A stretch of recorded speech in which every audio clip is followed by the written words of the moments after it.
The UH-60 Blackhawk sat on the tarmac, scheduled for a routine supply run in 2 hours. The pre-flight inspection had been completed. The checklist sign-off. Everything cleared. Then Lance Corporal Maya Chen arrived for her scheduled maintenance check. She approached the helicopter with her usual toolkit. Gloves on. Cleaning supplies ready. The pilot, Chief Warrant Officer Davis, watched from the cockpit with barely concealed impatience. Chen, we're wheels up in 2 hours.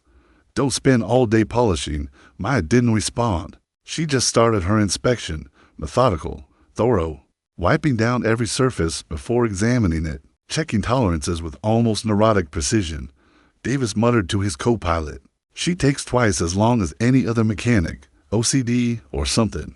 30 minutes in, Maya stopped. Her gloved hand hovered over a hydraulic line. She leaned closer, wiped the surface clean with an alcohol wipe, examined it under the Afghan sun. Then she called out, her voice calm but firm, "Chief, you need to see this." Davis climbed down, irritation clear on his face. "What now?" Maya pointed at the hydraulic line. "There's a residue here. Foreign substance. Doesn't belong?"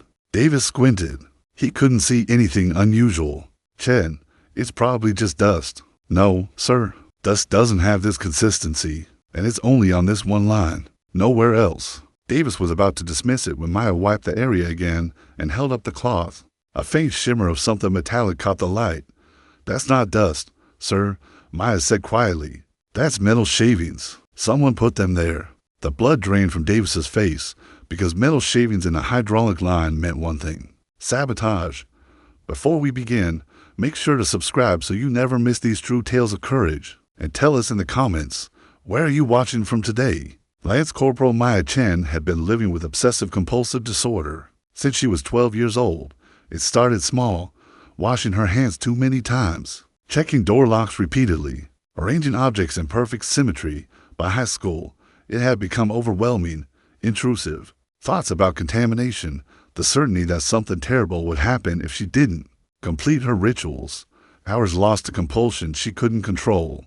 Her mother recognized the signs immediately. She lived with OCD her entire life. "You have what I have," she told Maya gently, "but you don't have to let it destroy you." Therapy helped. Medication helped more. Maya learned to manage the disorder, to function, to redirect the obsessive energy into something productive.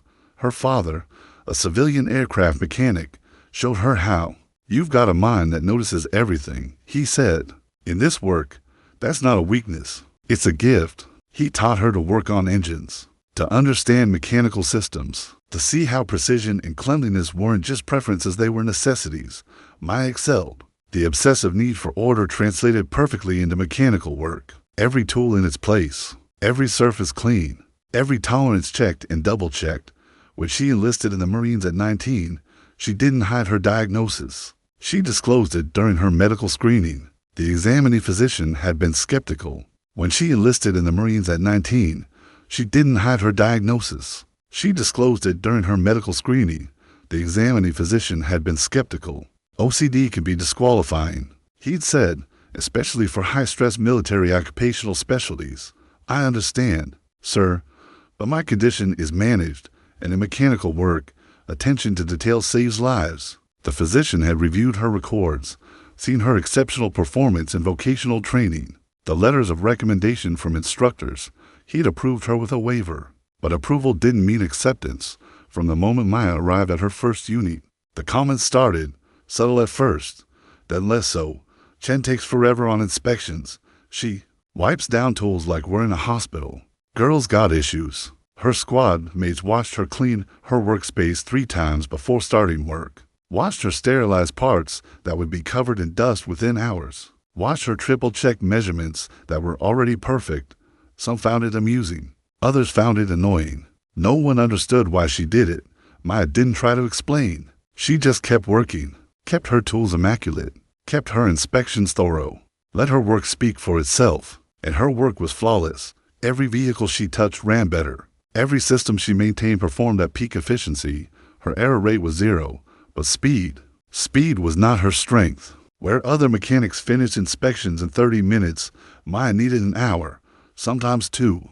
Her staff sergeant, a crusty lifer named Rodriguez, pulled her aside after her first month. Chen, you're good, real good, but you're too slow. We need mechanics who can turn wrenches fast, not mechanics who can make them shine. Maya's hands tightened. I'm thorough, Staff Sergeant. Thoroughness prevents failures. Thorough is good, but in a combat zone, fast matters more. Work on your speed. Maya nodded, but she didn't change, because she couldn't. Her mind wouldn't let her skip steps, wouldn't let her leave surfaces unchecked. The compulsion was too strong. When Maya's unit deployed to Afghanistan, the challenges intensified. The motor pool at Forward Operating Base Sentinel was dusty, chaotic, and relentlessly busy. Vehicles broke down constantly. Helicopters needed maintenance after every mission. The workload was crushing, and Maya's obsessive cleaning rituals made her a target. Chen, we don't have time for your sanitation theater, Rodriguez barked one afternoon. That Humvee needs to be road ready in an hour. Can you do that or not? Yes, Staff Sergeant. She did it in 90 minutes, perfectly functional, but 30 minutes late. Rodriguez shook his head in frustration. Chen, you're killing me here. The other mechanics started avoiding her. They didn't want to be slowed down. Didn't want to be associated with a Marine who spent 10 minutes cleaning a bolt. Maya worked alone most days, isolated, the odd one out. But she noticed things, small things, things no one else registered. A hydraulic line that had been moved slightly from its standard position. A fuel cap that had been tightened to the wrong torque spec. A panel screw that had been reinstalled backwards. Individually, these were minor, easily dismissed as sloppy work or honest mistakes. But Maya's mind cataloged them, arranged them into patterns that didn't make sense. She mentioned it once to another mechanic.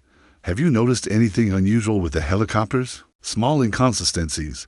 The mechanic shrugged. Everything's inconsistent out here. Chen, equipment gets banged up. People get careless. It happens. Maya let it go. But the unease stayed with her. 3 weeks into the deployment, a Black Hawk returned from a mission with a hydraulic leak. Minor. Nothing that would ground the aircraft. But it needed attention. Maya was assigned the repair. She approached the helicopter with her usual toolkit and her usual habits, gloves, cleaning wipes, methodical inspection. The crew chief watched with thinly veiled impatience. It's just a leaky seal, Chen. Should take 20 minutes. Maya didn't respond. She wiped down the hydraulic line, examined the fittings, checked for wear patterns. Then she froze. There was something on the line, a residue, faint, almost invisible. But her obsessively clean inspection process made it stand out like a neon sign. She wiped it with an alcohol pad. The residue transferred to the cloth. She held it up to the light. Metallic shimmer, tiny particles, wrong texture, wrong color, metal shavings. Her heart rate spiked. Metal shavings didn't appear naturally on hydraulic lines. They had to be introduced. Deliberately, she called for the crew chief, showed him the cloth, explained what she'd found. He didn't believe her at first. Chen, you sure you're not seeing things? That could be anything. No, Maya said firmly. This is metal, and it's only on this one section, not anywhere else. The crew chief radioed the maintenance officer. 10 minutes later, the entire motor pool was on lockdown. The maintenance officer, Captain Ellis, stood over the helicopter with a team of senior mechanics. They examined the hydraulic line under magnification, ran tests on the residue Maya had found. The results came back within an hour. Steel shavings, microscopic, deliberately placed inside the hydraulic system. If the helicopter had flown, those shavings would have circulated through the system, ground down seals, caused catastrophic failure mid-flight. Ellis's face was grim. This is sabotage. The word hit like a bomb. Sabotage on a forward operating base by someone with access to aircraft. Security forces locked down the motor pool. Every mechanic was questioned. Every recent maintenance action reviewed. Maya sat in an interrogation room, hands folded, answering questions calmly. She wasn't a suspect. She was the one who found it. But they needed to know everything. How did you notice it? The investigator asked. The other mechanics missed it completely. Maya hesitated. Then she said quietly, I have OCD, obsessive-compulsive disorder. I clean obsessively, inspect obsessively. I can't not notice contaminants. The investigator made a note. Your condition helped you detect this. Yes. Over the next week, investigators discovered more instances of sabotage. A fuel line contaminated with sand. a control cable that had been partially severed and ray-taped, all of them subtle, all of them potentially catastrophic, all of them missed by standard inspections, except Maya's inspections, because while other mechanics looked for obvious damage, Maya looked for anything that didn't belong. Any contamination, any irregularity, no matter how small. Her OCD, the thing that slowed her down and annoyed her colleagues, had become the only defense against an insider threat no one had known existed. The saboteur was eventually identified, a civilian contractor, radicalized, angry.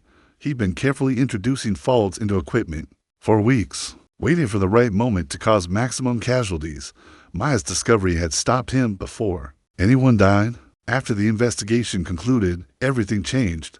Captain Ellis called Maya into his office. "Chen, I owe you an apology."